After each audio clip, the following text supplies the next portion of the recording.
Alright, welcome to another haul video. This is the 2022 Central Florida Comic Con haul. Yes, the third ever haul I've done for this one. Yep, third year I've gone. Yep, and this one's a little better than basically last a couple times I went. First of which, when I got there, it was actually a line to get to the exhibit room. I'm like, this has never happened before. It didn't happen last year, and it didn't happen 2 years ago. And also, they actually booked more than two voice actors. They booked like a half a dozen of them, and I managed to get autographs from 4 of them. Plus, I managed to get pictures from 2 even Power Rangers, and we'll be showing that later on.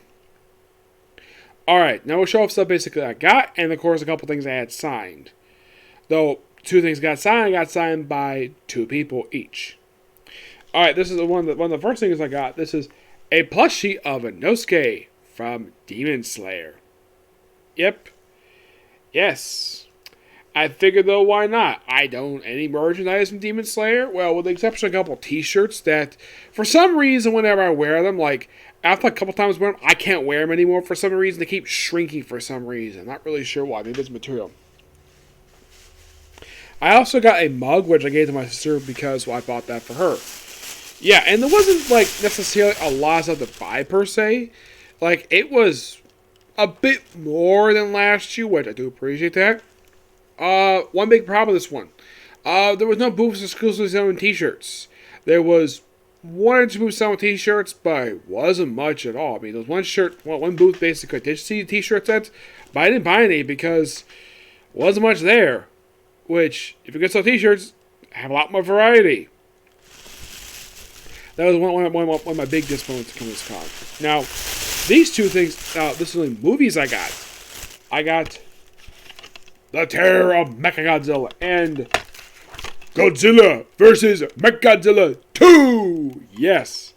Love the Mechagodzilla stuff. It is so freaking fun to basically deal with the Mechagodzilla stuff. Yes. Now, in the case of what I own from the Godzilla movies, I own a handful of the movies, not all of them per se, but I do own a handful of them. And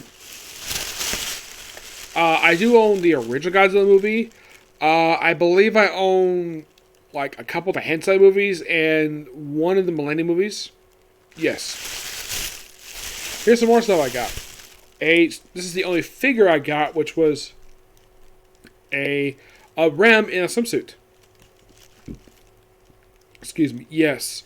The reason I got this one because I wanted to get a figure, but this is the most affordable figure I can get because of the fact that a lot of figures there were very expensive. I also got, well, here's stuff I got signed. Yes, this one here I got signed by Leah Clark and Alexis Tipton. Yep. If you're curious though, does Leah Clark's character for the cover? Yes, her character is that one right there. Alex Tim's character is not on the cover, but she definitely was in the series. And she was actually a bit surprised. She was actually very happy to see this. Alexis was actually a bit surprised. Alexis was, Leah Clark was a bit surprised he is one. And I told her how much I really enjoy this series. And the fact that I got the light novel. She was very appreciative about that. This other one I got this signed by Caitlin Barr and Lindsay Seidel. Caitlin has signed down here. Lindsay Seidel has signed right here. For this one, for Alexis, I believe she signed right here next to Toya, and Leah Clark signed right here. That's the only thing I got from Leah Clark's signature. I also got this, a bio thing of Leah Clark, which I think I do follow her on Twitter. Yes, I think I do. And this shows up some of the characters basically she's voiced. And I did give her a list, and yeah. It was so interesting, basically. Now, meeting these voice actors is so awesome. Yep. Yeah. There's some things basically about them. Well, in the case of Caitlin Barr, recently she voiced the character of Chotsa, who's Yumi's mom. And I did ask her, was it difficult to voice her along with Yumi? Yes, she actually did a whole episode where she did Yumi, young Yumi, and the mother. Yeah, she found it to be very difficult. And she was also in the series My Girlfriend's a Slutty Virgin. That's the name of it. That's one of the alternate names. I didn't mention the name itself, but Aniko. Yeah, she brought this up. That was actually her very first. That was actually her debut lead role. It was her first time she ever did a lead role in the series, and it was just pure fun, basically, to talk to her. The weird thing is, her, Lindsay Seidel, and Leah Clark. I had to basically go over to Leah Clark's booth like twice, a couple times, basically get to pay for a credit card over her because these three all share the same booth.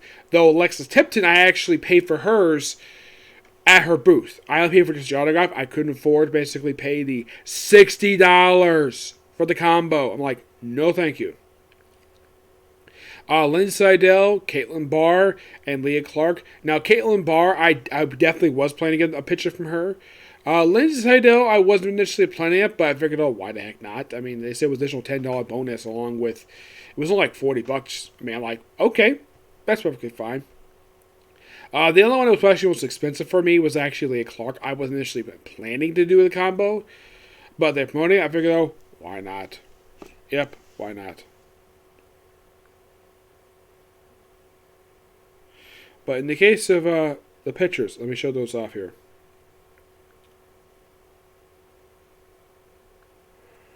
This is me and Caitlin Barr. And as you can see by a lot of these pictures, I am taller than every single woman I meet. Hey, you're thinking, really? Yeah, that's me and Lindsay Seidel. I had to basically, for her, I had to stand next to a table. Leah Clark kind of did the same thing with the two Ruby voice actors. I had to basically stand next to the picture. This was the only one I actually had to stand out in the walkway for this picture. I mean, yeah, you can tell basically I'm definitely taller than her by at least a couple inches. Heck, I'm even taller than Jason Narvey. Yeah, I don't know if he was bending his knees, but yeah, even I can tell basically I'm taller than he is. Yeah, I was doing a little fist bump thing. He's just doing the whole book. I got a picture of him. And even the awesome Catherine Sutherland, which was the only picture I took where I didn't have to wear a mask. Yes, I was so happy to meet her. I didn't talk to her very long, though. Oh, no, I didn't. Let's see. I did bring up the fact that she came back for instance of time. Of course, she did come back, even though she was retired, which she did confirm she was retired at the time. But she came back just to do this, and she was so happy with that. She did confirm to me about the rumor I heard that there was a lot for the episode Legendary War, which was the 20th anniversary of Power Rangers, that she did receive an invitation, but it was like very last minute. Excuse me. And I did bring it up to her, and she agreed with me that Jason Flawn had a lot more lines than he did in Legendary War. She did, and I showed pictures of various people that she knows, like Karen Ashley. Like, she was very happy to meet her and Nikita. Yes, the fact that I met both these two at the same con. Karen Ashley also met last year as well. And of course, Michael Capon, the Blue Time Force Ranger. Jason Narvich, I chatted with him for a little bit. I didn't mention this to my mom. He said to pictures like, oh yeah, I met your co-star last year. He says, and I saw pictures like, he says, F that guy. Yeah, he said that about his own co-star. The guy who on the very same table has pictures with him. And he did tell me this. I found this quite interesting. When he did Forever Red, you might find this interesting though. When he did that episode, he had just come back from college when he did that special. And like, we talked about the funniness related to that one. And Catherine, I did talk to her about Nostalgia Critics' review of the Power Rangers movie. About where I didn't know if Steve Carell, she didn't say anything much about it per se. If he felt upset about him poking fun of his real life injury that he suffered, it was bizarre. But I don't know if she felt disrespected by it at all. She didn't say much about it at all. But we did bring the whole thing of him basically do a roundhouse kick and to go over the top rope, landing back first. I mean, yeah, it was a weird thing to see. And I did mention to her, Nostalgia Critic did this thing where he poked fun at it and said basically going over the top rope. He did it in the freaking stands. Yes, I brought this up to her. She was surprised. And in case you might ask, did she speak to me in her Australian accent? The answer is yes. Yes, she did. Yep. Leah Clark, when I was talking to her, I talked also about her co-star Sarah. The fact even she, I told her, I told Sarah I love Toru, and she loves Toru too. She thinks it's an absolute great character. We talked about Sylvie from How Not to Summon Demon Lord. We talked a little bit about a little number on my smartphone. Great person to talk to, Leah Clark. Lindsay Seidel, I talked about Shuko Tenshin. I did talk a little bit about I didn't talk too much about My Hero Academia, surprisingly, with just Mashuka Tenshin and a few other series. Alexis, when I was showing out these, I gave Alexis, Lindsay, Leah, and Caitlin, all my favorite characters, a list of all four ladies, and they were very appreciative of it. Like, oh yeah, you have very good taste in anime, which even I appreciate that. And they were very appreciative of the fact that I put these characters that I personally like, that they voiced in the list. They were very happy with that. I also gave all four ladies my business card. Yes, I did. Even thinking, really, Nick? You got autographs from 4 female voice actors who turned out to be very, very beautiful. Which, yeah, no denying that.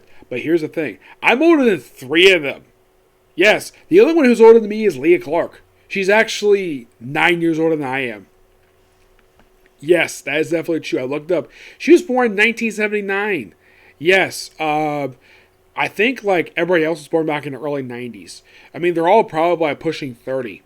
I think Caitlin Barr just turned 30. She's going to turn 30 this year in March. And I did bring up my sister that she's actually about the same age as my own sister. Yes, she is. She's actually about 6 months older than my sister. Yep. But these people are absolutely great to meet in person. Mm-hmm. All right, as for the other stuff I got from Comic-Con. Now, this one was so appreciative because when I go to Comic-Con, I always look for graphic novels. And I did find a booth. I don't know if this is the same booth or not from last year. But I got 5 graphic novels. I actually got 6 graphic novels. I paid for 5 of them. I got the 6th one for free. Here they are. This first one I actually got for free, but the other ones I had to pay for. This one got for free. The Invincible Iron Man Dissemble. It's a fairly new trade. I was actually quite surprised if I could see a trade that is not like falling apart, for a trade that came out about almost 20 years ago. Yeah, I was kind of surprised about that. Batman, the Dark Detective. Secret Invasion. New Warriors. I believe this was the 3rd and last trade that collected issues from this very run. I have not reviewed this run yet. The only runs I have reviewed for New Warriors, I reviewed Volume 3, which is a miniseries, and Volume 5. I have not reviewed any other volume. I also got the first 2. I got 3 trades to collected issues from Vintage Academy. This is Volume 1 permanent record. Volume 2, with those we used in the real world. This is Volume 2, and I believe this one here is, I think this might be Volume 4. This one is second semester. Yep. I am so happy I got these. I'm looking forward to doing more of Avengers Assemble. Yeah, and these are the only graphic novels I got when I was at Comic-Con. Also, look at this bag. Buc-ee's! Yes! I was telling the retailer about this. The fact that the first time I ever heard of Buc-ee's was thanks to Ethan Page. Thank you, Ethan Page, for basically introducing me to that thing. I've never been to Buc-ee's. My brother has been to Buc-ee's. Yeah, he's been to Buc-ee's.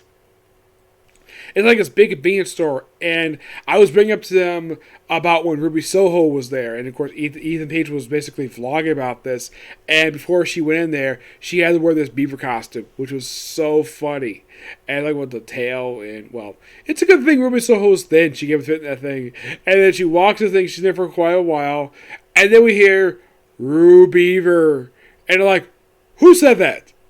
And it was an adorable little girl. Which I found when I was watching this vlog, it was so fun. I was telling about this. But it's the second time I've seen that logo outside of the vlog. The first time I saw it was actually on a t-shirt. Yes, a t-shirt for Buc-ee's. Now you might be asking, have I been there? No, I've never been to Buc-ee's. Here's more stuff I got. The very first volume for Jujutsu Kaisen. Yes, I've been hearing a lot of good things about this series, and I know there's an anime for this one, so I figured, though, why not get this? I also got, this one's also been adapted for an anime. I've been killing slimes for 300 years, and I maxed out my level. Yep, definitely looking forward to reading this one. And yes, this is an isekai. I love my isekai. Now, you might be asking, have you watched these two anime yet? No. The one with killing slimes for 300 years, I've not heard much of anything related to that one, but in the case of Jujutsu Kaisen, I've heard a lot of positivity related to this one. Yes. This is my last graphic novel I got. This is Star Trek Year 4. Yes, original graphic novel collection. Me. Yeah, I managed to get one of the... I met the artist who did a couple of the stories in this one.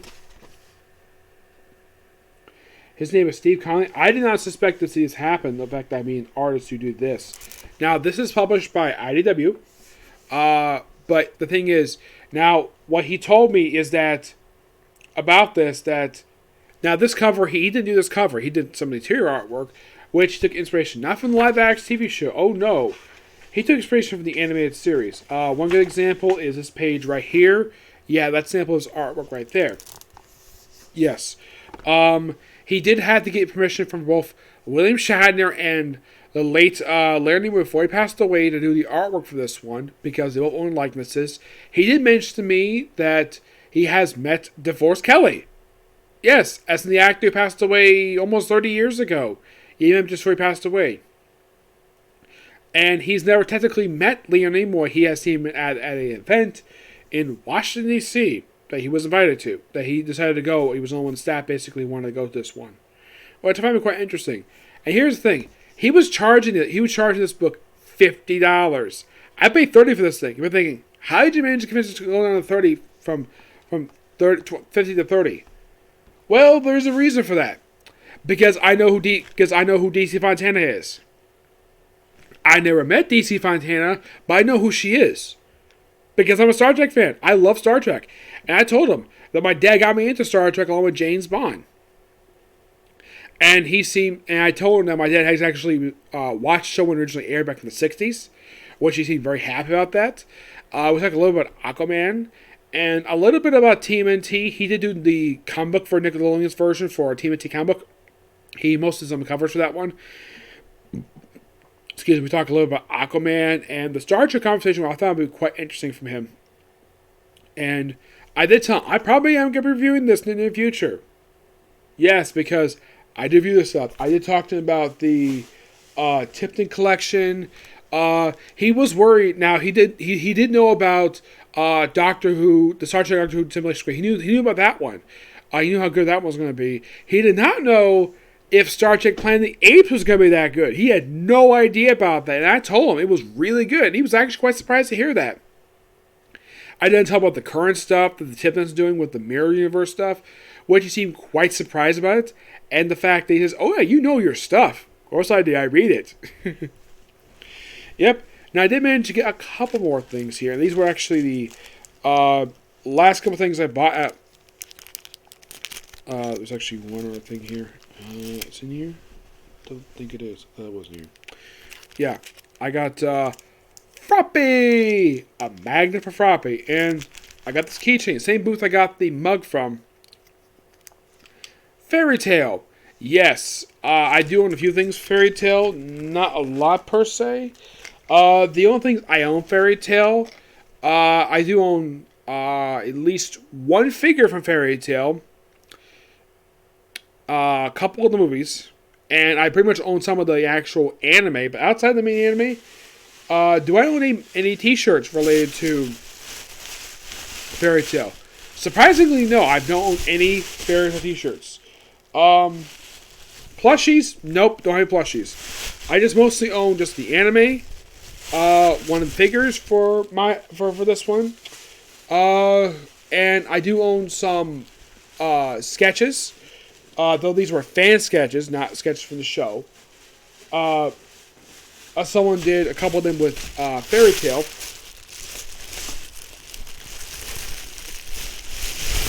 Oh, wow, I talked to Leah.